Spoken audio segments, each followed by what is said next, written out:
Mga bro, bagong milestone na naman para sa Pilipinas. Ang ilan sa pinakamalalaking defense companies ng US tulad ng Lockheed Martin, GE Aerospace, Pratt & Whitney, at Bell ay nakilahok sa isang workshop para tumulong sa pagbuo ng sariling defense industry ng Pilipinas. Under ito ng ating Self-Reliant Defense Posture, SRDP, program, at malinaw na seryoso ang US sa pagtulong sa atin. Ganito ang tunay na partnership mga bro, hindi lang bigay, kundi nagtuturo din para tayo mismo ang makagawa sa hinaharap. Napansin nyo ba? Halos lahat aviation related ang mga sumali.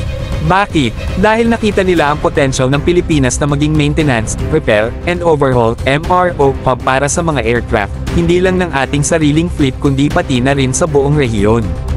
Imagine mga bro, kung magiging sentro tayo ng MRO sa Southeast Asia, jobs, technology transfer, at economic growth ang hatid nito.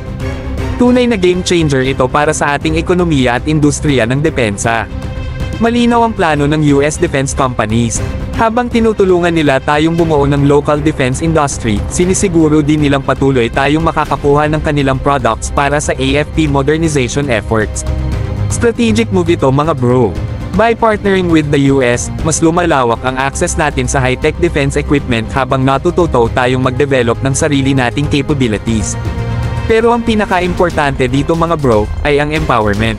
Ang SRDP program ay hindi lang tungkol sa paggawa ng sarili nating kagamitan, kundi tungkol din sa pagpapalakas ng ating national defense industry para hindi na tayo maging sobrang dependent sa ibang bansa.